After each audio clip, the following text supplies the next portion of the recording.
Welcome to Crash Concepts, where the economy, energy, and the environment are explored. Up next, fresh ideas and insights into the factors that are driving the world and shaping your future. Presenting information you can't afford to live without, here's Chris Martenson. Welcome to Peak Prosperity Podcast. This is your host, Chris Martenson, and today we get to welcome back Paul Brodsky, co-founder and co-managing member of QB Asset Management. Prior to QB Asset Management, Paul has spent several decades trading bonds and other securities for such Wall Street firms as Drexel Burnham Lambert, Kidder Peabody, and Spyglass Capital. If our economy or financial markets fall into true crisis, the bond market is where the real action will play out.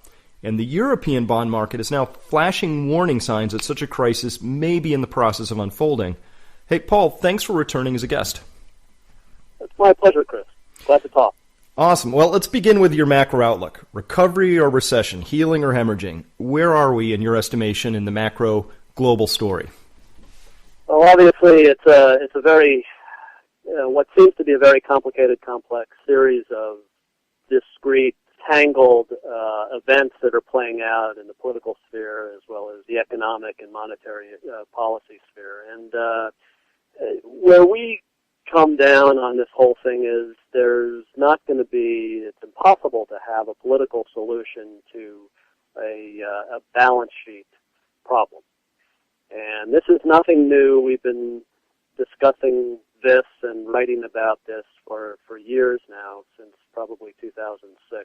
And it appears to us that, you know, there is debt, there are coupon payments, and no amount of political or policy intervention can take that away, unless there's a formal jubilee, which obviously we don't see. But where we think this is going, and it seems to be accelerating, is that politicians, policymakers, and the public are starting to recognize that this issue cannot be mandated away. There are creditors that expect to be paid, and there are debtors that are having an increasingly difficult time paying them. So we're looking at balance sheets. We are thinking that the fundamental driver of value across asset classes reduces to this gap we're seeing not only in the U.S. but in Europe and in Asia as well, separating bank assets and base money. Base money, as I'm sure many of your listeners know, is comprised of currency in circulation plus bank reserves that are held at central banks. And that's at the Fed, or that's at the ECB, or that's at the Bank of Japan, so on and so forth. Bank of England. This is how we work. This is how the global economy rolls, as they say. So the amount of bank assets, and of course bank assets are loans mostly, and so the amounts globally are staggering. Something approaching 100 trillion in global bank assets. And in the U.S., we think that's somewhere around 20 trillion held in the U.S. and abroad. And the big numbers for monetary base are much, much lower, specifically in bank reserves. That is the amount of reserves that are collateralizing, if you will, all of those 100 trillion in bank assets, something about $8.5, $9 trillion. So that gives you a sense of perspective as to how much the global banking system is leveraged. And it also kind of leads into a sense of where incentives are. Bank incentives to lend, you know, and that doesn't only go to the private sector, but that also goes to the public sector. I mean, we are in a baseless monetary system, and money, as you've written about so often and so frequently, money is lent into existence, and it all has to happen through the banking system. So the fact that this mechanism that we use to create and issue and distribute currency is so highly levered, well, we think it just flows through to the real economy. And I think that's a very broad view of what we feel are the drivers of economic data, of economic behavior, behavior because it goes directly to incentives both in the public and the private sector, in business as well as consumption and as well as monetary and fiscal policy. Well, one of the ways that you can get out of a balance sheet difficulty, let's say you've got, a lot of loans on there, the classic way is to grow your way out. And so we're seeing a number of key thrusts right now globally. Global growth, obviously, is on my macro view. All my dashboards say it's at stall speed in the U.S., and it's actually in negative territory elsewhere for the most part. And so here we are on, Thursday, July 5th, and what we're seeing is China just cut rates. The ECB has now got interest rates at historic lows. The main deposit rates, I guess, at 0.75%, deposit facilities at 0. The Bank of England just tossed a little bit more money into the game over there. So we're seeing a lot of efforts to stimulate our way out. But in your view, we have a balance sheet problem. We levered up. We probably overextended ourselves. From my view, it looks like several decades of borrowing at a faster rate than our income was growing, and that's a math problem that catches up with you. Is it your estimation that that has caught up with us? I think it has, and I think it's accelerating, Chris. I mean, when we talk about growth, when we look at growth, the world and certainly the capital markets have been trained to look nominally, in nominal sense. And we can look at, you brought up before, sovereign yields. I mean, in the U.S., we clearly have, even if you use the BLS's version of CPI, which is the official version, of course, we have negative real yields out in 10 years. If you were to use a CPI version that Shadow Government Statistics use, John Williams, that calculates CPI as in the same manner they did prior to 1980, it comes out to something approaching 7%, or 8% negative real yields. And so this is a very fundamental issue. So when we talk about growth, if we were to take, and generally when we talk about growth, people are thinking output growth or obviously GDP. When we apply these inflation rates to nominal output growth, nominal GDP, we come up also with negative real growth. And so it's very, very easy to see the gumming up, this viscous sense of growth. There are two ways to produce growth in GDP. One is through increasing unit sales and through increasing transactions within consumption. And that is the healthy way. That implies that there is economic activity. The more transactions, the more consumption, the more unit sales there are. That obviously leads to higher employment. The other way is through higher prices. And you can have higher prices and you can have a slowing economy. Yet, you can still have what looks nominally to be output growth. And so we've seen that since 2008. As oil has come down and as gasoline prices have come down more recently, obviously we're seeing output growth in nominal terms come down as well. And that's all good for consumers, but it really doesn't make up for the lack of incentives on the part of employers to hire and the lack of incentive on the part of public and private potential borrowers to borrow to expand their businesses or to expand their consumption. And so we are seeing the real economy contract. And this is not only in the U.S., this is obviously in Europe. It's going on in Asia as well, as we're seeing in China and other sovereign nations.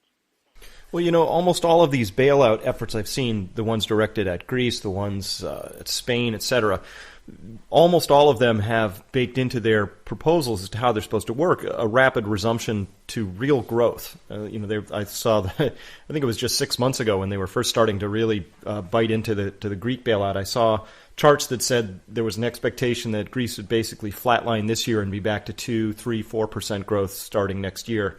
And that clearly doesn't seem to be in the cards. So without this growth, what happens to these balance sheets? Well, I think the only solution has to be creating more bank reserves, creating more base money. First, it's bank reserves. Second, it's going to be probably physical currency.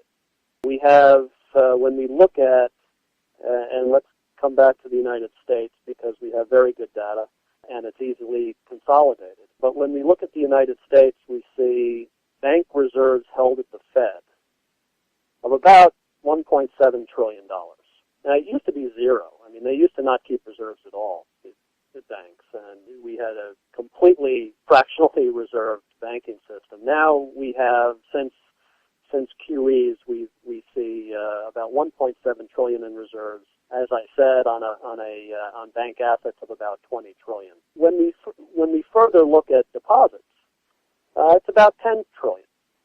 Actually, theoretically, it's really 20 trillion because for every asset there's a liability. So, we could say it's 20 trillion. That is still tremendously fractionally reserved. In other words, and the bottom line on all that is there are $18 trillion in deposits. However, it's backed by not quite $2 trillion in reserves. Doesn't really mean that there's going to be a bank run tomorrow because everyone doesn't need all their money at once. And it doesn't really mean that there should be a bank run tomorrow. But what it does mean is that the pressures on the banking system are so great to produce returns on deposits that are already highly levered that, as you say, the math just can't work. And this, we feel, is the nexus of the problem. It all comes back to the banking system. We found it very interesting watching yesterday's testimony by Bob Diamond and the vitriol that the politicians, the British politicians, seem to throw at not necessarily Bob Diamond because he's a decent guy and he was very forthcoming, it seemed, but seem to be throwing at the banking system. And we think that that's the beginning of what we've been calling for, where you're going to start to have a food fight among the bank system and banking systems and governments and policymakers, not monetary policymakers, but fiscal policymakers, where they're going to start to fight for control over how their economies work. And we feel that that's probably the beginning. We wouldn't want to be senior bank management anywhere in the world right now because they're going to have a tough row to hoe. So let me back up for a second. We'll go all the way back to these 1.7 trillion in bank reserves held at the Fed, and you say there's 20 trillion in assets on the books of the banks right now. That looks highly levered. I've heard some analysts say that those 1.7 trillion in reserve assets sitting around over at the Fed, that's like hot money that someday could just come racing out of the gate and go do things, like if the banks really wanted to start lending against that. Are you saying that's already fully lent against? Well, it's high-powered money, as they say, right? It's M0, and theoretically they could use that as collateral, if you will, off which to lend further. But they already have lent 20 trillion on it. And so the incremental earnings that they will produce from lending more on that are dubious, number one. And number two, the 20 trillion in assets that they have on the book, which are loans made to the public, imply leverage in private sector balance sheets. So the incentive there to expand private sector balance sheets also seems dubious. We're already leveraged, and if we're to leverage further, which we certainly could, there's going to have to be much more incentive to do that. The reason that I suggested the first phase is bank deleveraging is because we think that banks are going to have to delever before anything approaching a helicopter drop, which would be that obviously implies that's a poor phrase because there's nothing like that, but it obviously implies distributing new currency to the public, to debtors, not to creditors, not to creditor banks, but to the public. That would obviously shift obligations from private sector borrowers probably to the Fed, making the Fed and other central banks that do it the bad bank, and that would then, in all likelihood, initiate a new round of credit expansion, which we have come to think of as an economic cycle. But we think that those incentives, the lack of incentives for growth provide the largest hurdle that we're seeing now. Well, this is certainly an extraordinarily unusual period of time, at least compared to the last 4 decades, where in the U.S. we saw total credit market debt just double again, and do it so reliably that it's a perfect exponential curve from 1970 through to 2008, where we had this breakage in that model. And right now, credit creation is stalled. We're neither really advancing nor declining, and that's because non-financial debt is still sort of increasing as we watch governments, particularly the U.S. government, really go deep in the hawk to try and keep this going.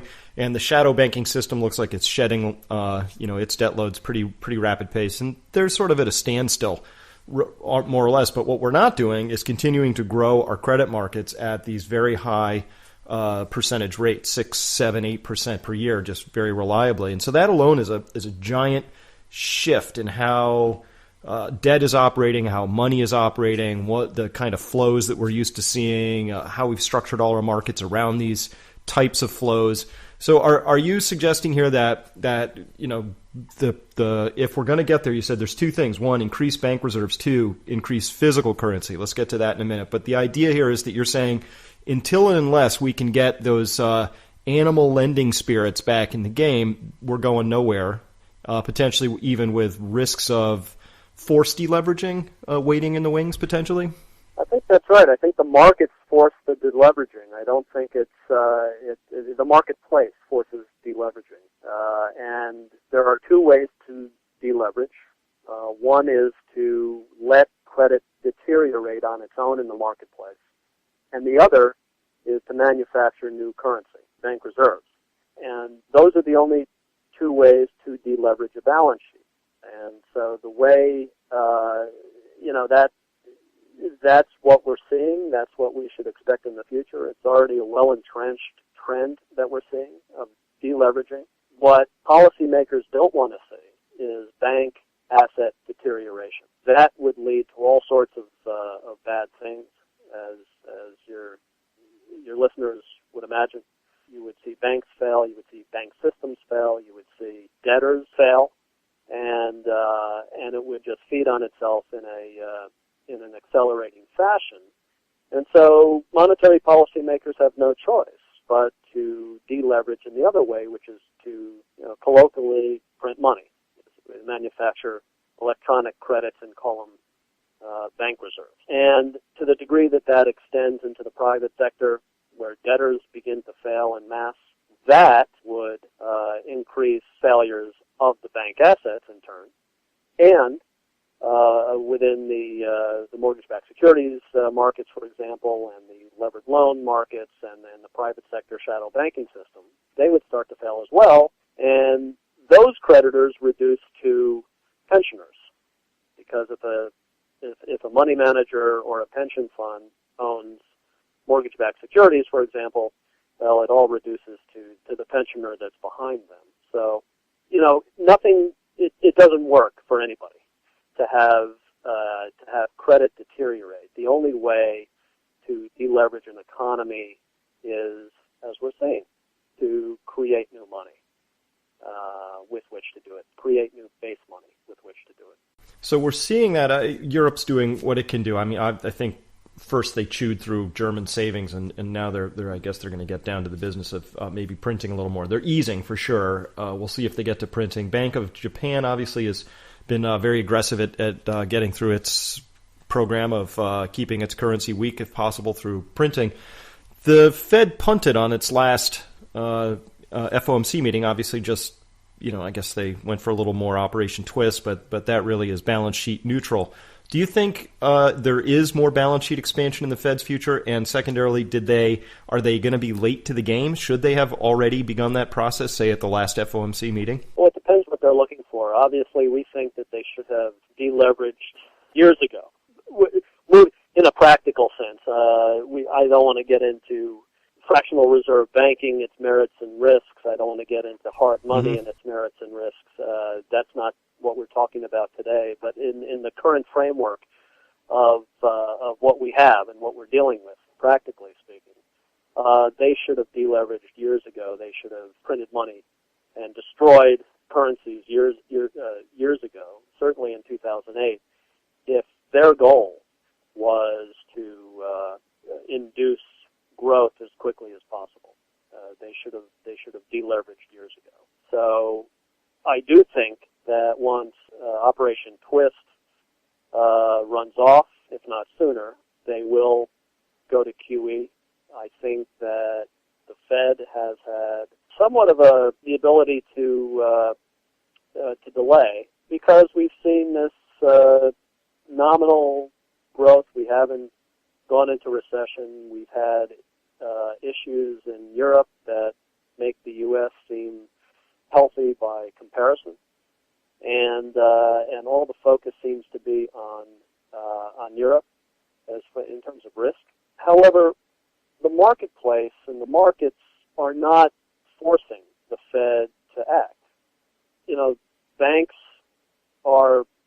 have been reporting positive earnings and are expected to, and so there's no proverbial gun to the head of central bankers suggesting that they move quickly. There hasn't been a significant swoon in the capital markets. We see stocks, keeping their bid over time. We're seeing low interest rates, which, in our view, are not sending the signal that deflation is coming, and we can get back to that, but are very synthesized. And we're seeing real estate, it's stopped trading, and so we're not seeing a fall in a terrible quick fall in nominal prices of housing, and we're seeing newfound interest in buying more commercial real estate. So I don't think there's been a gun to central bankers' head to go in and do QE.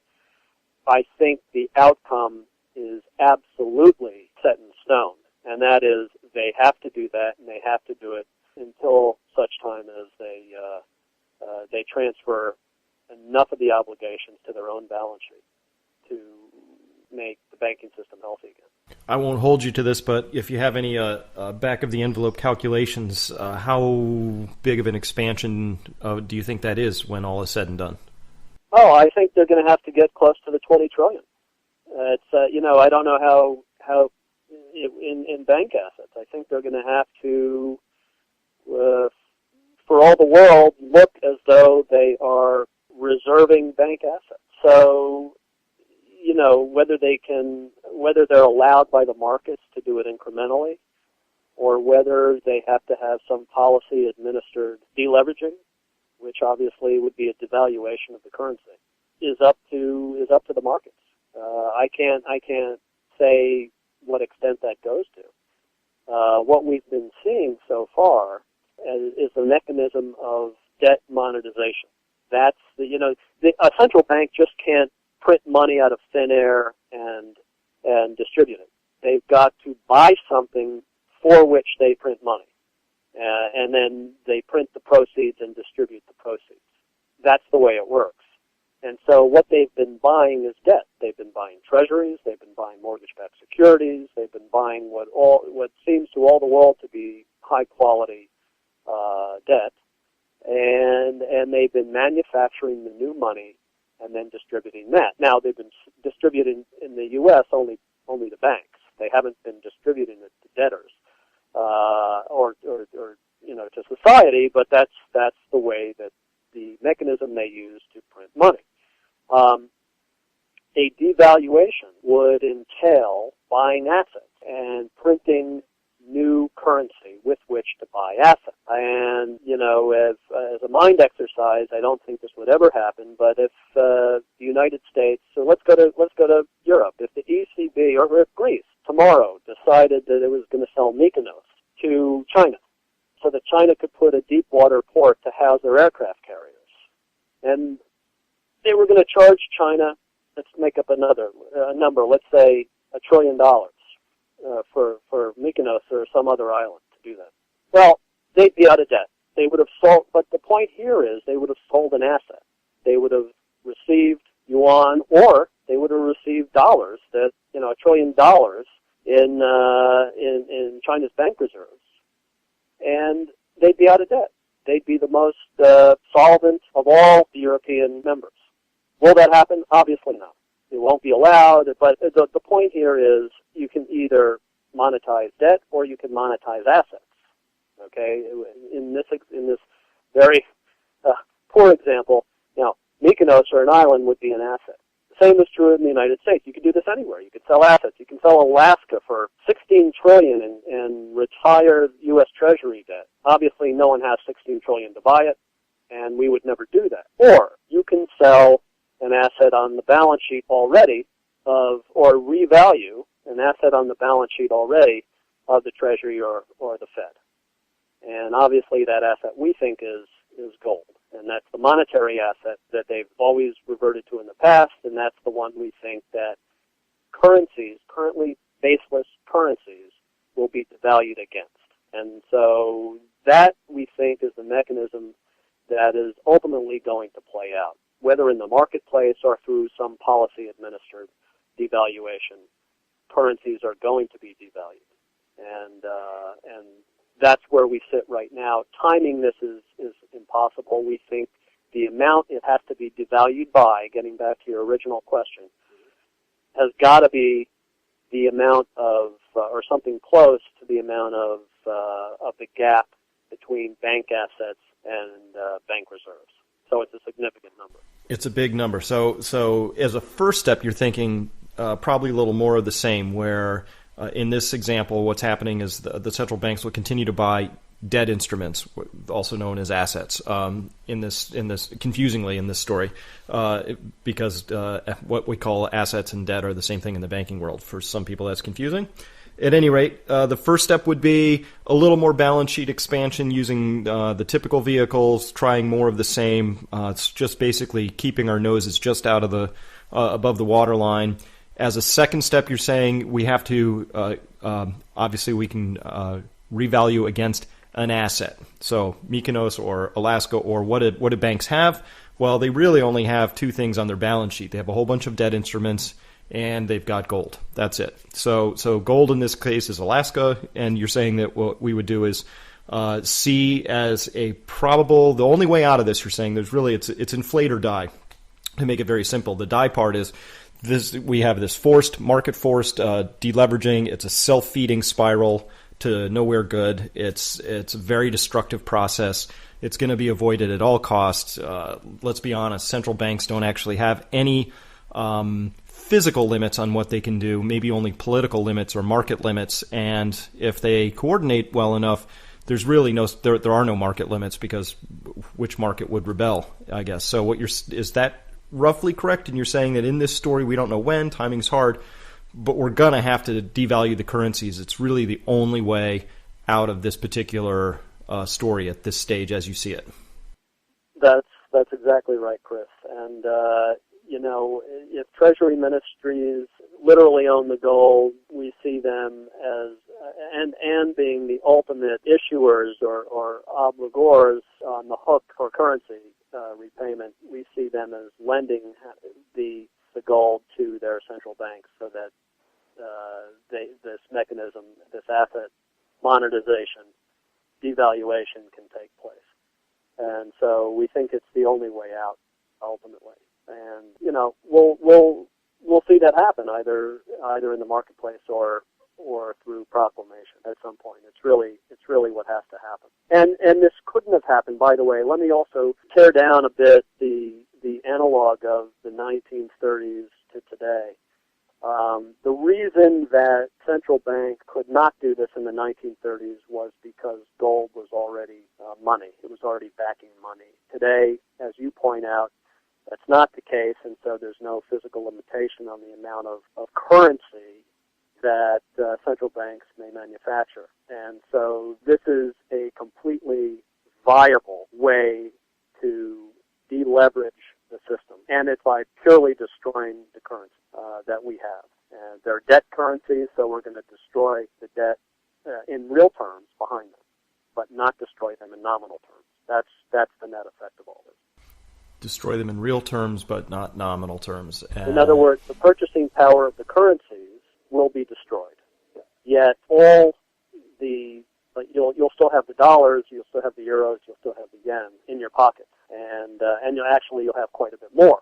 So the nominal price of assets denominated in these currencies, if anything, will probably rise, certainly not fall, because there will be more currency chasing these assets. However, the purchasing power of things that you can buy with these currencies will fall dramatically. So if shares of General Electric or IBM or Google or Apple rise 10 or 15%, that's all great, and it will keep the nominal balance sheet solvent of pension funds and investors.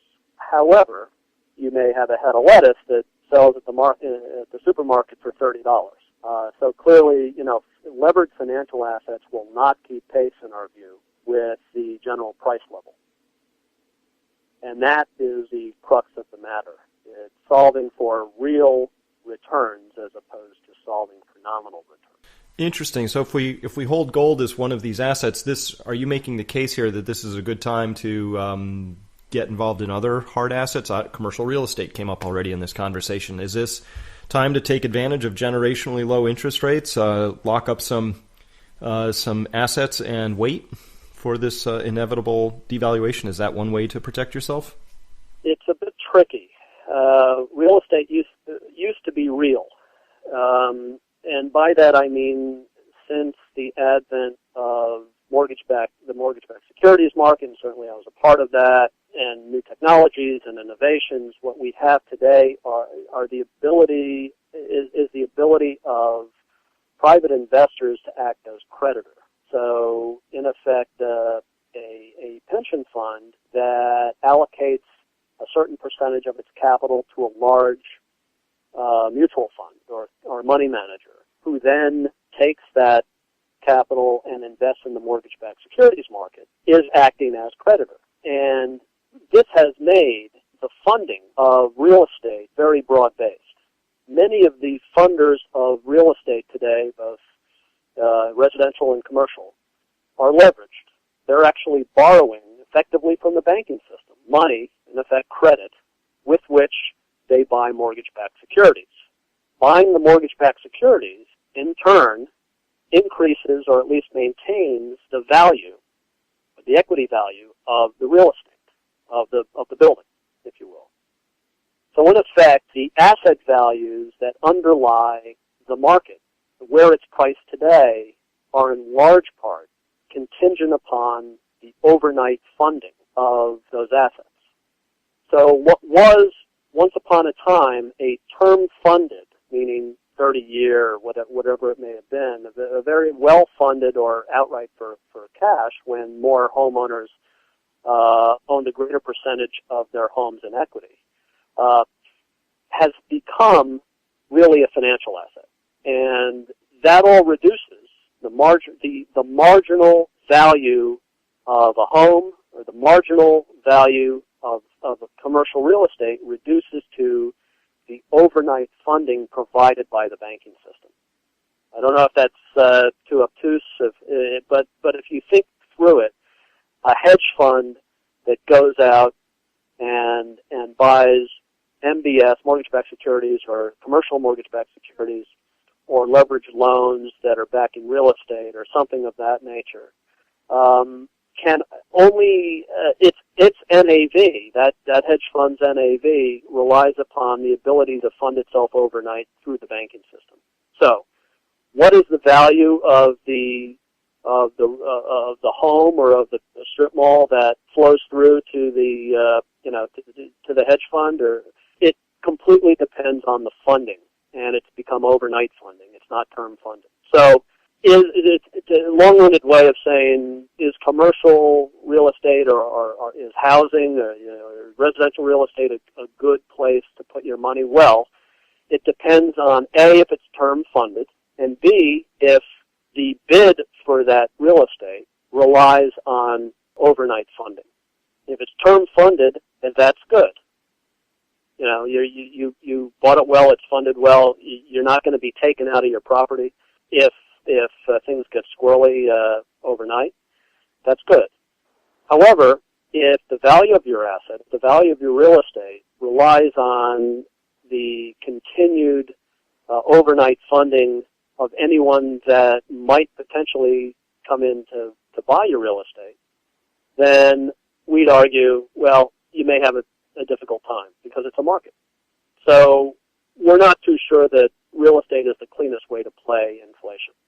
It's become a very mismatched funded market over the last 20 years.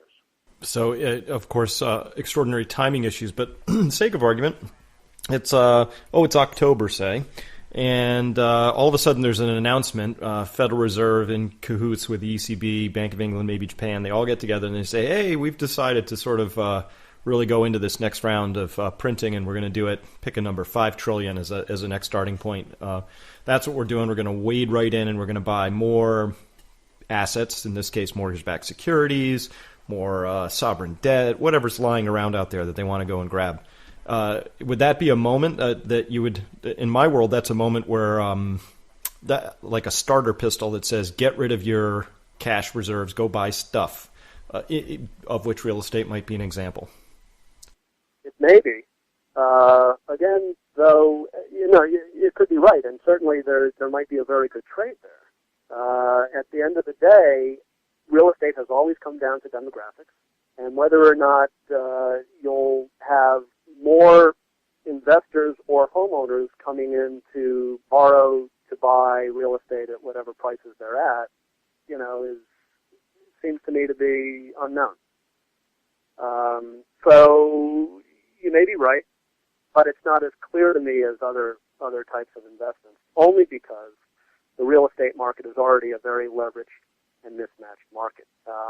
It's certainly going to be better than other forms of investment, I would argue, such as, any bond with duration to it, and potentially cash, where we see great risk. So, it could be better, but we don't have any real insight into the amount of leverage necessary or re-leveraging necessary to drive up collateral values or asset values. Yeah, well, I'm with you on that. I still recommend very strongly gold as the first order in this story, the first piece that we should talk about, mainly because I'm a little bit Austrian when it comes down to where we are in this story. I truly believe that quote from von Mises that when you're in a credit bubble, there's really only two paths forward. One is a voluntary abandonment of the credit expansion or a final catastrophe of the currency involved. So maybe catastrophe is a strong word, but if we include in that a pretty significant devaluation, I think that's in the cards as well. And there, the reason I like gold is, it's got all this history and everything, but it's money. It's an alternative money and money-like asset that's not simultaneously a liability somewhere else in this story. And on that basis, it's simpler. It's easier to understand. As you've mentioned, there's a lot of things impinging on the real estate market, ranging from demographics, timing, how it's funded these days. So it's beholden to liquidity cycles, local geography, you name it. There's complexity in that. Gold is a relatively simple story, and also I think more profound in many ways, because it's pointing to what I think the heart of this crisis really is, which is it's a monetary crisis at heart. We've run a debt-based money system right to its very edge, and we're going to keep pushing because we don't know what else to do. So we'll do that. And I can't see any other way around that unless we're willing to, at the global level, say, hey, we're willing to talk about whole brand new currency systems that are maybe predicated on something other than this thing we've been doing for the past 100 years. I don't even see the beginnings of those conversations anywhere, but at the bare fringes of the blogosphere. So I'm not too worried about that cropping up. I just think we're going to continue within the system as it's designed. The sorts of solutions and policy ranges that we'll have will increasingly be both less palatable and desperate looking as we are, we're well past the stage of twine and Band-Aids and chewing gum. We're just doing whatever's necessary. When I talked with Steve Keen a couple of weeks ago, he said the main policy of the central banks right now really reduces to one word. It looks like panic to him. So they're just trying stuff, and that's my great faith that we will continue to try something long after it's been proven to be, shall we say, self-destructive in some way. And gold to me is really the cornerstone of sidestepping almost any possible policy response I can envision happening next, and maybe even advancing our positions a little bit, but preserving and wealth preservation being the cornerstones of my philosophy at this stage, where if we are where I think we are in this story, one possible statement is he who loses least wins most. And that certainly was true in other great inflationary epics back in Weimar or Zimbabwe Pick'em. There's so many examples, we could just start rattling them off. So I'm wondering, in closing, if you agree with that view. It's just, is it a question of simplicity, and is this really a monetary crisis at heart?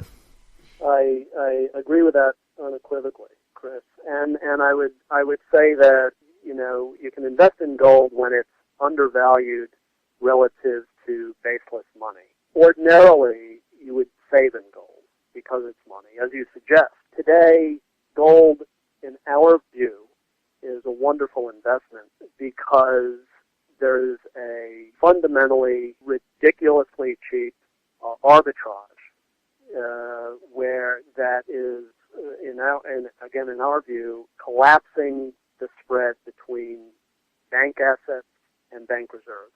It's that simple, and we think it has to happen, and we think that, as you point out, central bankers are beginning to recognize that there is no policy that can overcome that because you have debt payments to make. There is no fiscal policy. I think politicians are soon to understand that neither austerity nor stimulation, tax code changes, anything can promote enough growth to get out of this debt trap. And so I would agree completely with your assessment, and that's the way we're proceeding. And it's a terrible challenge to try and time this. And so we've stopped trying. We don't any longer. We're just holding on and watching as it plays out. I think it's very important to keep in mind that policymakers are holding the burning match, not investors in precious metals, gold, and other natural resources, scarce natural resources. And they're holding the burning match because they're the ones that are trying to perpetuate the leverage, not us, not those of us that are invested in gold. And so I think that the prudent thing to do is to take a step back and to hold it, and in either bullion form or in precious metal miner form, because that's gold in the ground, physical gold in the ground, without anyone in between you and your gold, and just wait and watch how it plays out. Hope for the best, but there's only, in our view, one outcome that we'll see. Well, fantastic. As always, this is just very interesting, and I'm so glad to have your depth of knowledge and be able to talk through these issues. It's a lot of complexity out there, but I think we have to understand that in order to know where we are in this story. It is a complex story. It's a complex system, and but it has a simple solution at the end. So thank you again for your time. And if people, anybody's interested in your fund or following you more closely, how would they do that? Well, I would suggest they maybe contact you, and we'll put out. We don't take investors from the public, and we don't hold ourselves out to be investment advisors. So I'm happy to provide information to you, and I think that might be the best way to go about doing it.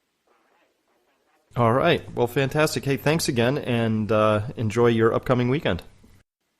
Thank you, Chris. You too.